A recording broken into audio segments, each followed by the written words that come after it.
Buenas tardes, vamos a dar inicio a la grabación de la clase correspondiente al capítulo 24, la llamada acumulación originaria. Es una clase para materialismo histórico 1, no 2. Ok, quiero empezar con una introducción que tiene que ver con un texto de Nancy Fraser que se llama Capitalismo, una conversación de la teoría crítica, y hace un análisis acerca del capital. Y lo que comienza diciendo, que me interesaba ponerlo desde el inicio, es cómo se estructura justamente esta obra de Marx, y que comienza en los primeros capítulos con la idea del intercambio. El capitalismo, o la forma capital, produce mercancías y estas se intercambian aparentemente en el mercado. Y así comienza con la versión aparente del sistema capitalista. El punto, justamente, que el capitalismo no es efectivamente el intercambio, sino que detrás de eso, lo que empieza a mostrarnos con los capítulos 4 o 5, es el proceso en realidad de explotación que se produce detrás de la mercancía. En ese sentido, la explotación es la forma en que se extrae el plus trabajo que hemos visto en el capítulo 5. Los siguientes ejercicios, o la siguiente forma en que Marx avanza, es decir, bueno, pero no puede haber explotación sin un proceso inicial de expropiación. O sea, primero, para que haya explotación, para que haya una persona a la cual se le explote su fuerza de trabajo, tiene que haber primero un proceso de expropiación en donde esa persona se haya quedado sin nada que vender, excepto su fuerza de trabajo, excepto su pellejo, como suele decir Marx. En ese sentido, llegamos entonces al fin del primer volumen, el capítulo 24, justamente con el proceso de la acumulación originaria, que es efectivamente este proceso de expropiación, y es el que vamos a trabajar hoy. Entonces empieza Marx diciendo que los economistas clásicos dan una explicación casi bíblica al proceso de por qué surgen pobres y ricos, digamos. Y había una horda de gente vaga que no le gustaba trabajar, y había unos trabajadores y otra gente, y entonces así es como se dio la idea de pobreza y riqueza. Entonces lo que va a hacer Marx justamente es decir, bueno, no, esto tiene un trasfondo diferente. El dinero y la mercancía no son capital desde un primer momento, como tampoco son los medios de producción y de subsistencia. Necesitan ser transformados en capital, y esa transformación se va a producir a partir de una escisión del trabajador de los medios de producción. Pero digo exactamente como dice Marx, dice, es necesario que se enfrenten y entren en contacto dos clases de poseedores de mercancías. O sea, para que se dé una relación de capital, para que se dé el capitalismo, es necesario efectivamente que se enfrenten el obrero y el señor capitalista, el proletario y el burgués. Ambos son poseedores de mercancías, o sea, fíjense justamente que lo pone como un intercambio, ¿sí? El intercambio va a ser, por un lado, de aquel que posee fuerza de trabajo, y del otro, el que posee los medios de producción y el dinero suficiente como para intercambiar justamente por fuerza de trabajo. Exactamente dice, por un lado, los poseedores de dinero, de medios de producción y de subsistencia, a quienes le toca valorizar, como ya hemos visto, mediante la adquisición de fuerza de trabajo ajena, la suma de valor de la que se han apropiado. O sea, me he apropiado de una cantidad de dinero que va a ser transformado en capital en el momento justamente en que la ponga a disposición de la valorización, del proceso de valorización. Y del otro lado tenemos a los trabajadores libres, vendedores de fuerza de trabajo propia y por tanto vendedores de trabajo. Esta relación, esta unión es la que produce la relación social que funda el sistema de producción capitalista. Ahora, para que estos trabajadores vendan libremente su fuerza de trabajo, tienen que estar libres en este doble sentido que también ya lo hemos visto en algunos capítulos anteriores, y que significa que ni están incluidos directamente entre los medios de producción, como sí lo están los esclavos, los siervos de la gleba, entre otros, ni tampoco pertenecen a ellos los medios de producción. O sea, ni están sujetos, ni tienen medios, justamente porque han sido expropiados de esos medios. La relación de capital supone entonces la escisión de los trabajadores de los medios de producción, ¿sí? O sea, insisto, para que salgan a tener que vender la fuerza de trabajo, para que lo único que tenga para vender sea su fuerza de trabajo, significa que hubo un proceso de escisión, de separación de los trabajadores de la propiedad y sobre las condiciones de sus trabajos. O sea, tanto de la propiedad de la tierra como los elementos que labran la tierra. Esta es el lugar, el origen inicial para Marx de la acumulación originaria. Entonces dice, la acumulación originaria no es por consiguiente más que el proceso histórico de escisión entre el productor de los medios de producción. Ahora, esta escisión, digamos, es una acción violenta. Digamos, no puede ser de otra manera que una acción violenta. Dice Marx, el punto de partida es el sojuzgamiento del trabajador.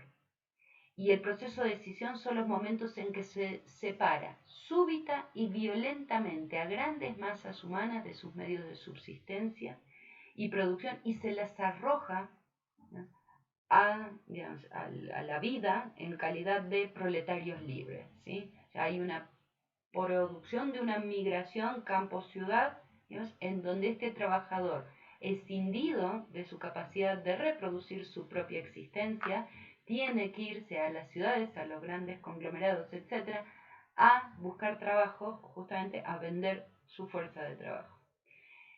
La expropiación que despoja de la tierra al trabajador constituye para Marx el fundamento de todo el proceso de producción capitalista. De ahí que debemos considerarla en primer término. O sea, fíjense cómo sobre el final del libro 1, digamos, termina justamente dándole una vuelta y produciendo en realidad la primera función de la cosa, que es el momento de la expropiación, para luego lograr la explotación y para luego lograr el intercambio y el consumo de mercancías. O sea, es la forma en que él organizó justamente el capital a la inversa, digamos. Ahora bien, cuando termina el punto 1, aparece en el capítulo 24 el punto 2, que da ejemplos históricos acerca de cómo en Inglaterra se produce esta escisión, esta separación del productor de los medios de producción, y que también trabaja Eric Wolf en su texto Europa y la gente sin historia. Tiene un capítulo específico del surgimiento del capitalismo en Inglaterra y las condiciones específicas que se dieron a los productores para que fueran justamente poco a poco expropiados y terminaran en las ciudades como fuerza de trabajo. Entonces, entre los siglos XV y XVI se dieron las condiciones de creación de esta gran masa de proletarios que terminaron yendo a vivir a las urbes, ¿no?, y produciendo este hacinamiento y esta vida, digamos, triste que relata también Dickens en alguna de sus obras de la Inglaterra anterior. Entonces, los primeros cercamientos de las expulsiones de los propios terrenos, que dice Marx, tanto los príncipes como los campesinos tenían exactamente los mismos títulos jurídicos.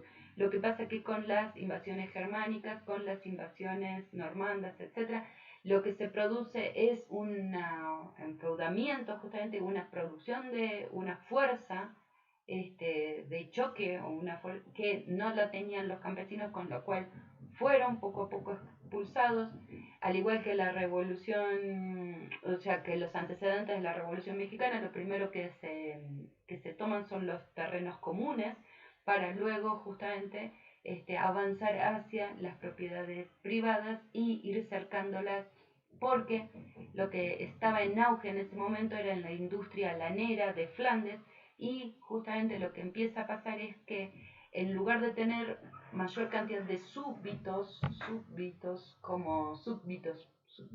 bueno, como se acostumbraba hasta entonces, o sea, la mayor cantidad de rentistas era la riqueza del señor, empieza a pasar que la transformación por terrenos de pastura para poner las ovejas que produzcan lana, que comienza este boom de la revolución industrial, de lo que más tarde va a ser la revolución industrial, hacen justamente que estén más interesados en despejar justamente las tierras que de mantener a los súbditos en sus lugares y funciones.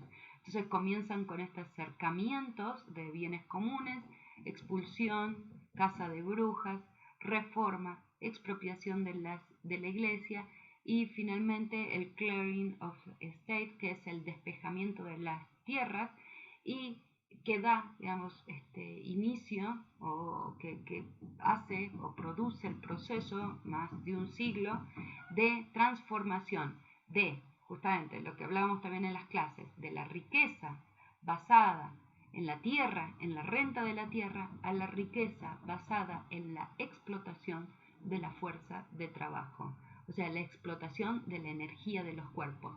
Pasa de tener mucha gente trabajando la tierra a tener mucha gente trabajando en las fábricas, ¿sí? Es toda una evolución histórica de muchos siglos, pero que finalmente termina transformando el origen y la forma en que se da justamente la producción de riqueza, transformando entonces el mundo feudal en un mundo capitalista. Por lo tanto, lo que decimos finalmente, digamos, esto ya viene de otro marco, o sea, de otro marco teórico, pero va junto con pegado con esto, en que toda construcción territorial, entonces, porque esto es la escisión, la separación construye por un lado territorio y por otro sujetos, subjetividades, ¿sí? Esta idea del hombre unido, digamos, al laboratorium, este hombre en el cual la tierra como lugar de donde basa su riqueza, digamos, o su producción, este hombre, digamos, completo, el capitalismo es una escisión de esta completud del hombre, es como un parto, de algún modo es el corte del cordón umbilical, es la producción entonces, por un lado, de una gran masa de capital, justamente que va a tener que ver inicialmente con la tierra, pero después con los medios de producción y avanza, digamos, hacia la domesticación y producción de cada vez más complejos medios de producción, como ya lo hemos visto también, y por otro lado, la construcción de una determinada subjetividad sobre esa derrota o sobre esa escisión que se ha tenido que producirse para avanzar hacia el mundo capitalista. Entonces, lo que decimos es que toda construcción territorial es el ejercicio de un poder que busca dominación. O sea, el territorio, el espacio construido socialmente, es el producto de unas relaciones sociales que suponen relaciones de poder, ¿sí? Y estas relaciones de poder buscan dominación. Y este ejercicio supone una expropiación, una escisión. Esta expropiación o esta escisión es violenta en un primer lugar, como dice Marx, y es la expropiación de las condiciones materiales de existencia, ¿sí? O sea, si no haces otra cosa, morís de inanición. Y esta escisión, justamente, este proceso de ruptura de las relaciones originarias, si se quiere, del ser humano con la naturaleza, es el momento de la guerra. Es la victoria para unos y la derrota para otros. Por lo tanto, una vez que se produce la victoria, el segundo momento es instalar otras nuevas relaciones de producción y reproducción que tiene que ver con las formas capitalistas, ¿sí? Entonces, cada vez que vemos violencia, lo que vemos, o podría ser una advertencia de Marx para el análisis de otras situaciones y otras condiciones, es que cada vez que vemos violencia, en realidad lo que estamos viendo es una expropiación, ¿no?, de las energías de los cuerpos para la producción de otra forma de organización que tiene que ver con la introducción del sistema capitalista. Esto es para pensarlo. Entonces, digamos, conflicto y violencia suponen que el orden social se articula con los procesos de expropiación de estas energías de los cuerpos y de sus condiciones materiales de existencia a partir de la producción de bajas humanas, lo cual tiene dos efectos. Por un lado, la construcción de la dominación sobre los cuerpos, y estos cuerpos sometidos, estos cuerpos escindidos, migran hacia las ciudades donde ya la derrota hace que se pongan, digamos, en manos de los capitalistas, o sea, tengan que vender su fuerza de trabajo a los capitalistas y consideren que eso es un beneficio, ¿sí?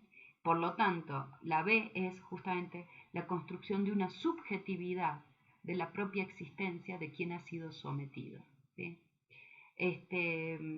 Esto, por supuesto, amplía muchísimo los márgenes, digamos, del capítulo 24, pero también quería proponérselos como para pensar justamente que supone que cada vez que hay olas grandes de violencia, suponen una reestructuración justamente del sistema capitalista y una nueva y más ampliada forma de expropiación de la energía de los cuerpos convertida en fuerza de trabajo.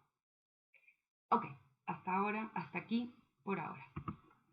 Gracias y hasta luego.